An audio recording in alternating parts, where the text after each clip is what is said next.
My name is Jada Mitchell, and I'll be discussing the documentary The 13th, directed by Ava DuVernay, with my mother. Hi, I'm LaShaka Thompson. And my little brother. Hi, I'm Stacy. And so we're just going to go through some questions. Everybody watched the movie separately, and so now we're coming together to discuss how we feel about it. So, with that being said, the first question is, how did y'all feel while watching the film? Mommy, you can start. Okay. After watching the documentary, I definitely felt like I was enlightened on some things that I really didn't know to the depth of what the role of the corporations, the impact that they had on the prison system.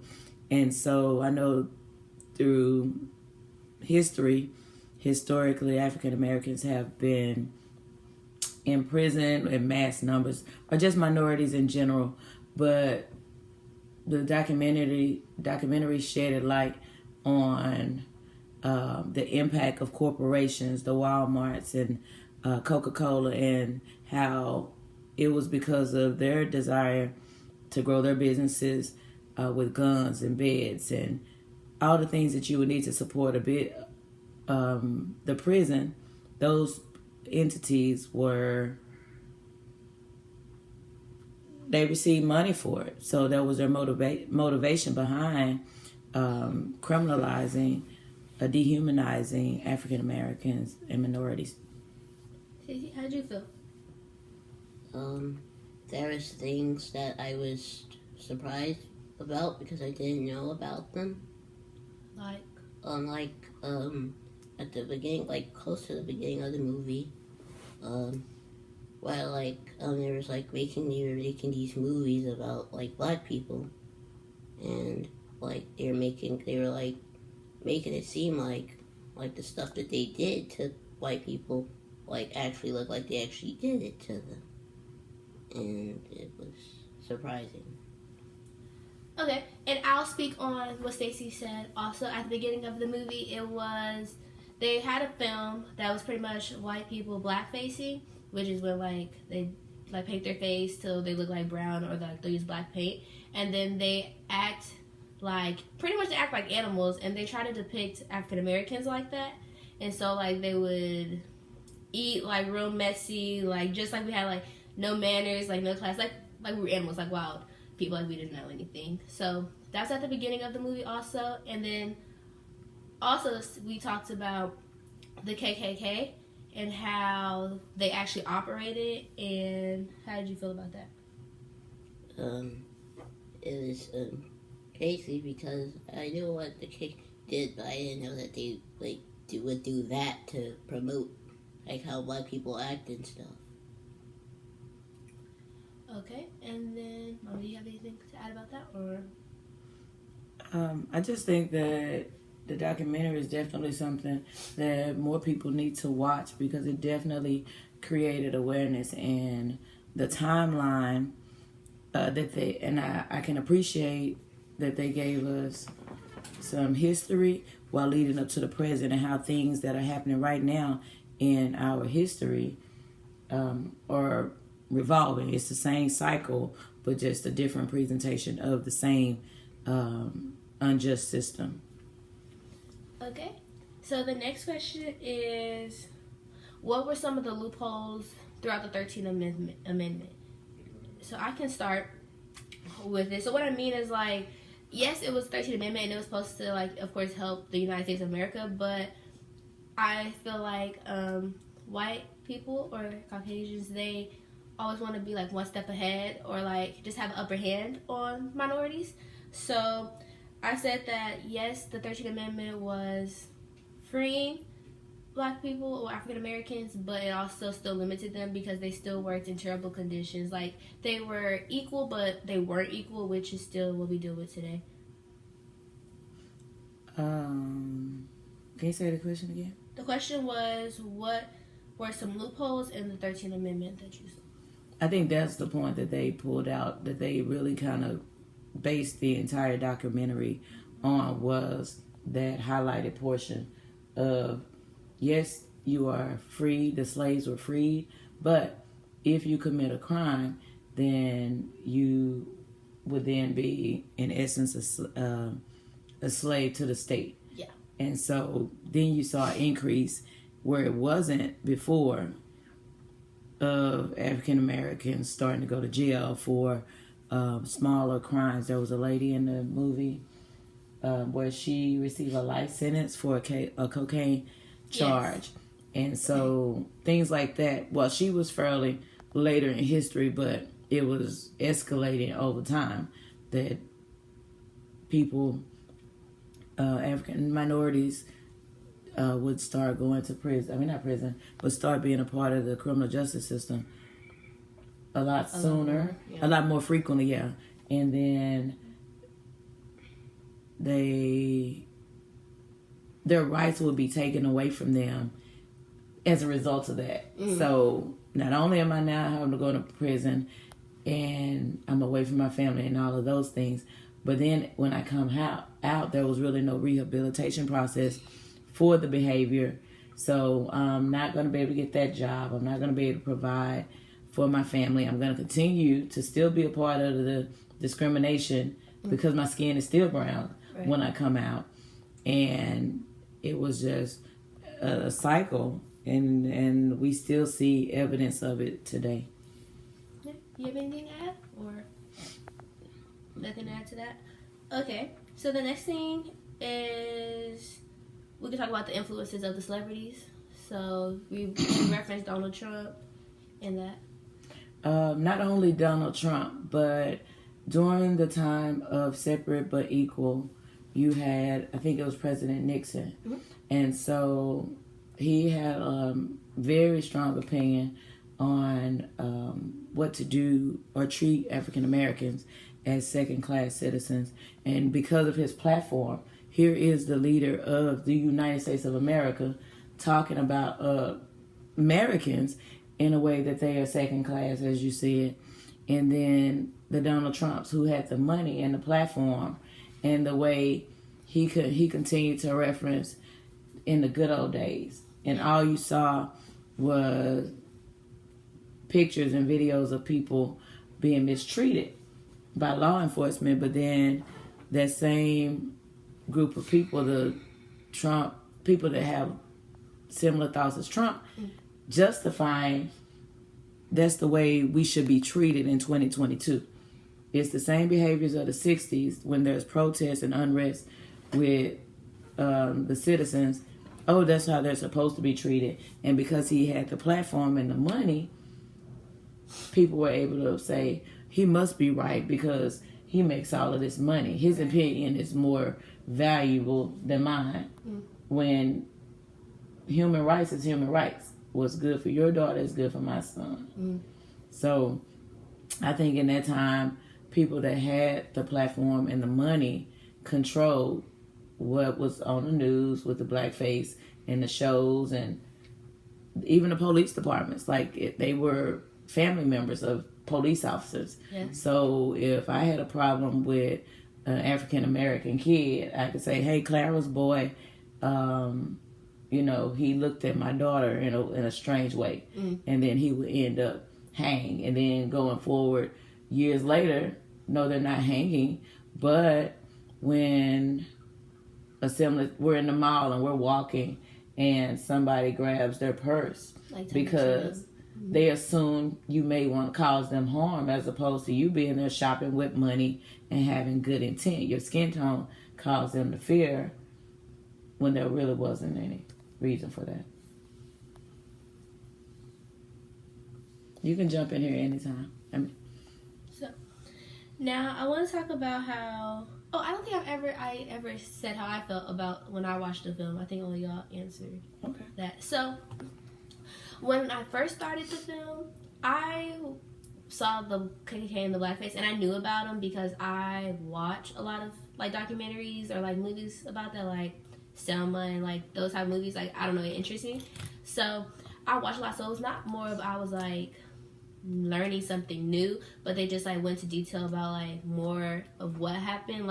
I knew about blackface, I knew about what the KKK did and things like that, but I didn't know about the referencing us as animals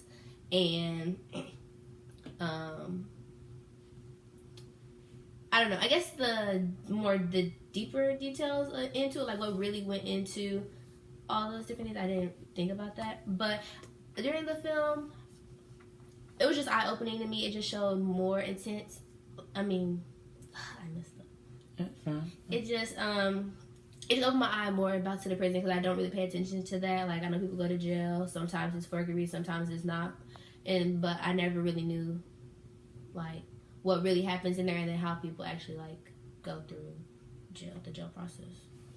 And one thing about the documentary, now that I'm thinking about it, we focus on the number of people, the 2 million people that are in prison. Mm-hmm. There are some people that rightfully need to be in the prison, but because of the excessive punishments and the harsh way of treating this group of people, it creates distrust when this is the way that it's been done. Because I am an advocate for you doing a crime, you do the time kind of deal. Right. But because, again, somebody was more extreme and excessive in giving out consequences, or they were unfair in comparison to my white counterpart, now I got a problem. Right. I want the same sentence as my peer, but if you don't give me that, then it's unjust. That's the issue. So, right. But the documentary didn't speak to that. It was focused on creating awareness, in my opinion, of what, what's been happening to a group of people. There are some people that rightfully deserve to be in there, but because of the unbalance, injustice, it creates distrust amongst people. Mm-hmm. And I also want to, in my debate class, actually, that I take now this year, we had a similar discussion about, like, the differences between, like, a white person getting sentenced and a black person getting sentenced. But we were talking specifically about a school shooting that happened in the 1970s, I believe. It was, like, their best friends. It was two white best friends. And they went and they, like, blew up their school. Like, they had a mass shooting, pretty much, at their school. But they didn't get sentenced. One of them ended up committing suicide. Was it Columbine? I think that's the name of it.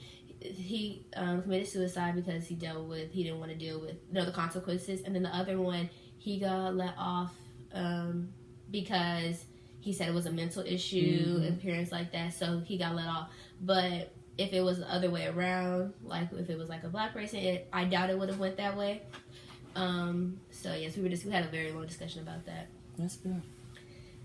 And so now, my next question is, did the film change any of your ideas about the prison system? Like how you feel specifically about systems in America? It didn't really change anything. Just thought like I learned new stuff about it. About like stuff that's happened back then. And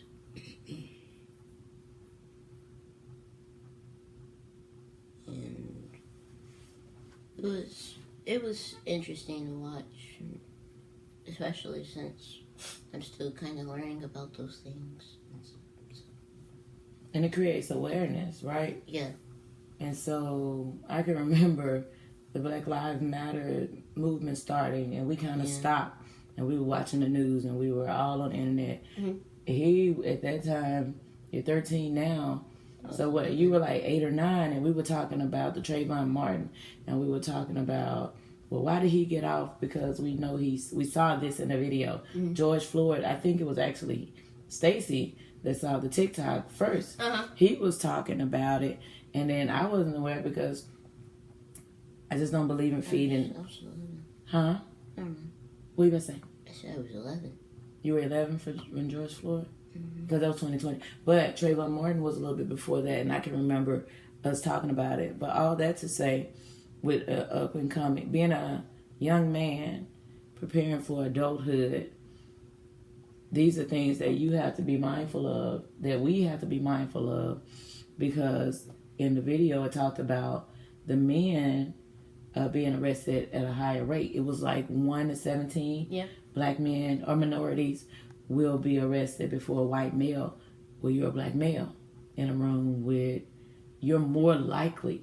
So with you having these conversations and watching the videos now, like you said, you're still learning about it, but it's real life. And I'm sure it would have been great if your dad could be a part of it too, because he's an older male, his experience, you know, I think that was one of the questions you were talking about. Have you ever experienced it? Mm-hmm.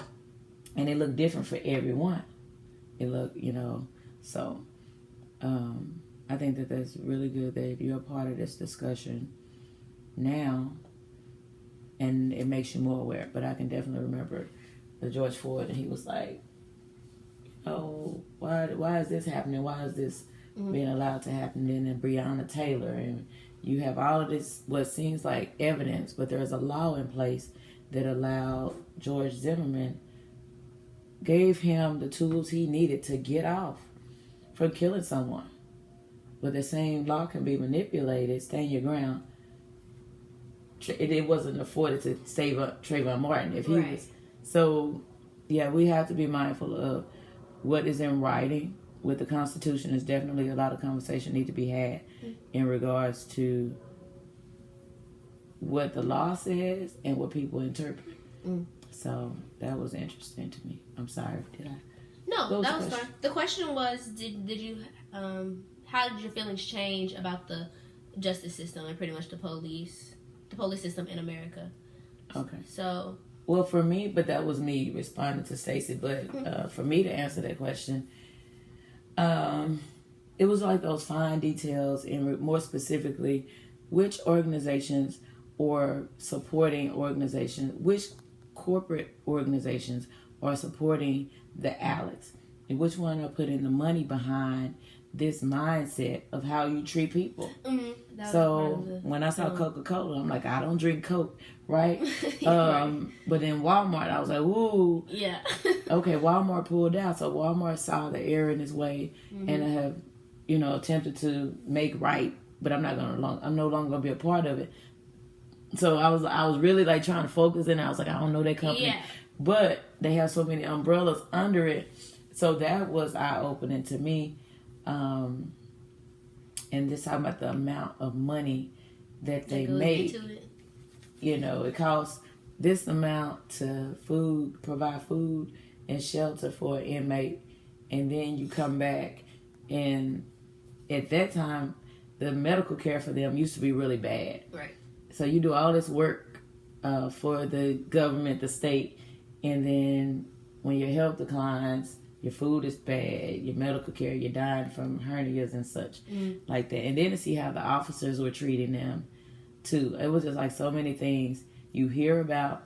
And then the young man that was wrongfully convicted or detained for 3 years, and he eventually got out, but he couldn't function in the real world. How many people now have mental health as a result of being wrongfully incarcerated? You just reminded me of, remember that film that came out like, it was like in 2021, like when they see us, and you know how there was like 5 or 6 of them boys, and they were in there for like decades, 12, 15, 20 years, and then they come out and they're trying to live life, but it's like they don't know life really because they were 10, 12 when they went to jail.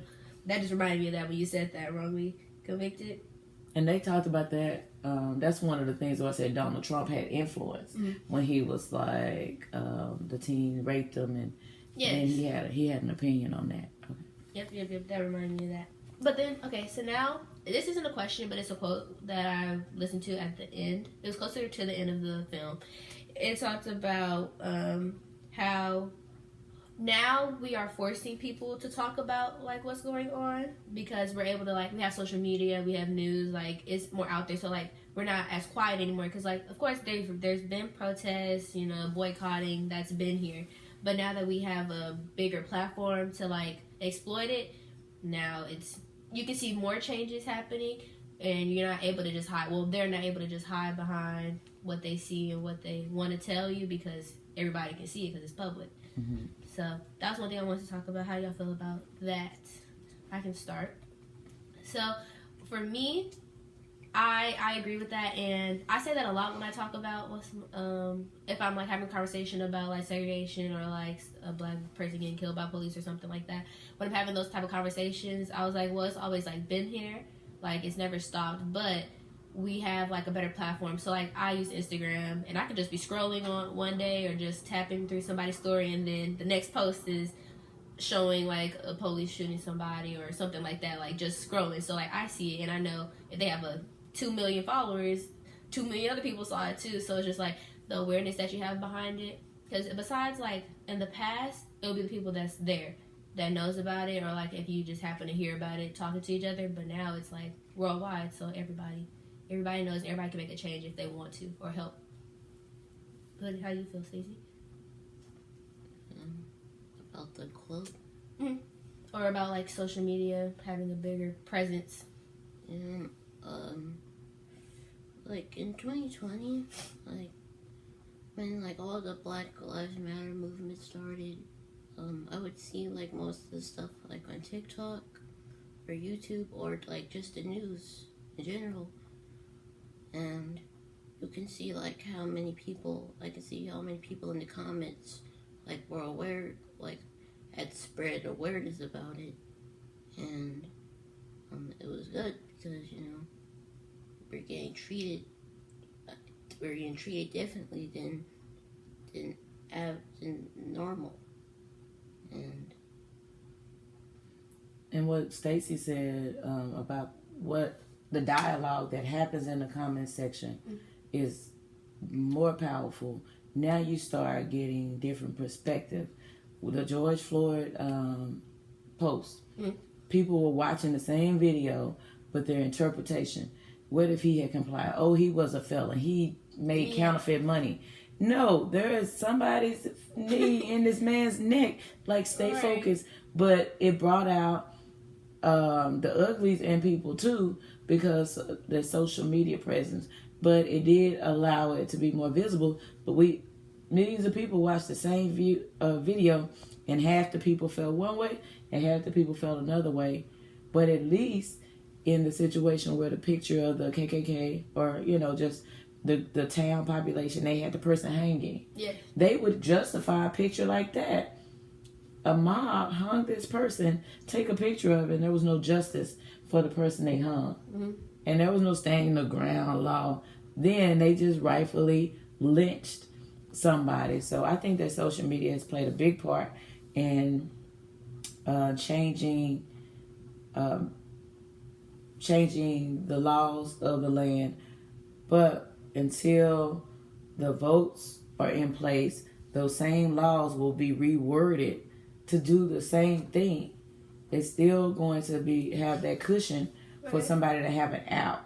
But if I try to use that same position, or, you know, somebody of a minority state try to use that same position, oh no, it wasn't self-defense or it wasn't mental health. Mm-hmm. And so I just feel like social media encourages, or it focuses on making sure that people are having a conversation. Whether you like them or not, you get a perspective. And when people were saying Black Lives Matter, oh no, everyone's lives matter. But this group is humans. This group is being targeted. We can we can get behind the bombing in Europe, or we can get behind, what was the most recent one? Not Uvalde, but Ukraine. Mm-hmm. We can get behind the Ukraine people and their injustice, but we have people right here on our American soil that say the same Pledge of Allegiance, and we say that they got what they deserve. Mm-hmm. But we raising money for these people, but we got injustice right here. So the video, I encourage more people to watch it, because again, it helps you to formulate an opinion, and what you don't know, you research further. Like there was some things I said, oh, I didn't know that. Trying to remember.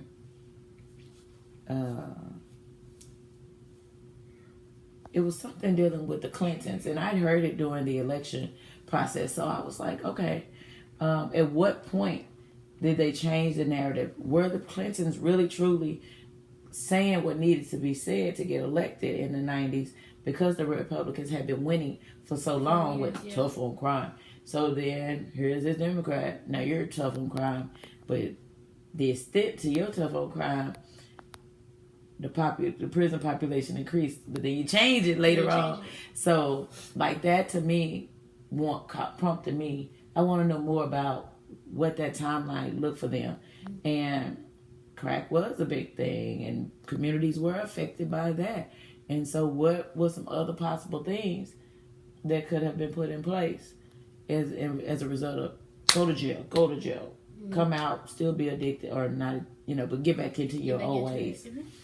So, I think it was a good documentary to watch, and it definitely formed some questions for me. Okay.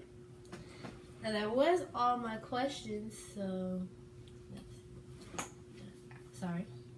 So for me, with you guys being the next generation, and in the video it talked about the cycle, right? It's going to be rebranded. It's going to look like something else. How do you guys feel about what impact you can help on this process? Because you're going to live it. I'm 40 years old. You guys are going to live through this potential reoccurrence of a form of discrimination. So what do you do, or how can you be better prepared to deal with the injustice? Does that make sense? You want to start? Or? I can start. You said me? Okay, so I feel like since we're like the next generation that's going to possibly go through like the next reoccurring cycle, we could just have more representation up like in the important roles, so like more in governments and just higher roles. So then it's not just we just have more impact. When you're able to control more things, you can have more impact. And then personally for us, just still spreading awareness and being aware of certain things that's going around throughout the America. We live in Texas, so not just Texas, but throughout everywhere, so we can know, so we can just be aware, because we are the next people, and then we are a part of the minority. So it's we are in danger majority, anywhere we go. So just being more aware of our surroundings and trying to make anything better that as if we can. And that's to what Jada just said.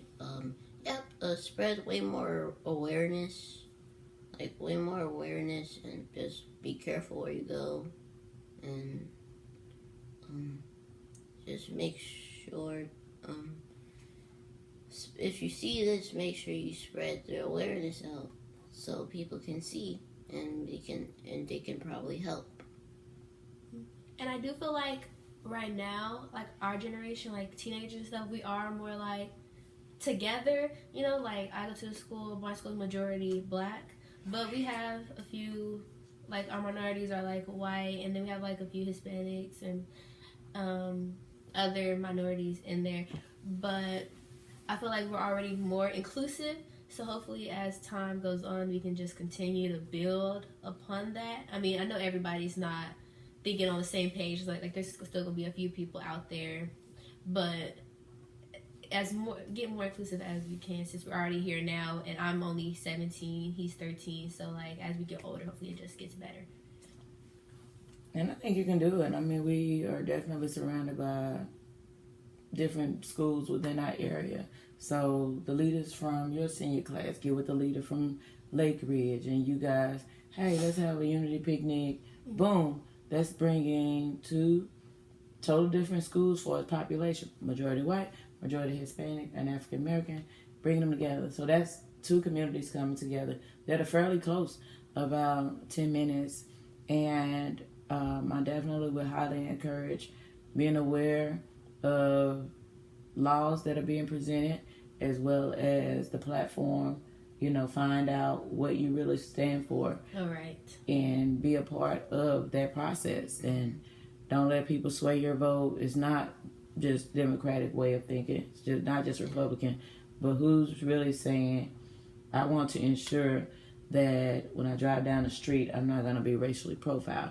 Or when I apply for this job, that my pay will be equivalent to that with a similar background and experience, but my skin color should not determine that I get paid less. So that's something as adults, being educated, young adults, being educated, being articulate, being able to be in a presence of, be a minority in a room of majority of another group and being confident and knowing what you know. And so both of you have had opportunities to do that. So the video itself, again, I just felt like it was a good something. It was a really good something to stop and watch as we move forward. Okay. Oh, and then one last thing, because you said voting, and I'm 17, so I won't be a part of like the election that's going on right now because I'm not 18 yet. I turn 18 in June, so next 2023. But I do need to start paying more attention to like that stuff, because like I only pay attention when it's the president of the United States, and that's every 4 years. So it's like that's not really helping anything. But I'm gonna have to be a part of like, you know, the city voting and the state voting and stuff like that, just so my impact can help a little bit, since it's just one vote, but it matters. And same thing when you go to college or when you're in Boy Scouts and there's an election. You're not picking the most popular person or the person that has the coolest slogan. You're picking the one that you can connect with their ideas, because in essence you're saying, I'm voting for you to represent me. Mm-hmm. And a lot of times it's the cool, catchy phrase, or it's that one thing, we don't like them. So I really try to, as an adult myself, try to listen to what they're presenting. And so I just encourage you guys to be a part of the process, get engaged, and thankfully y'all do. Okay, so that'll complete our discussion over the documentary The 13th. Thank y'all both for being a part. Welcome. Thank you for having us. Yes, hopefully y'all learned something new. Bye.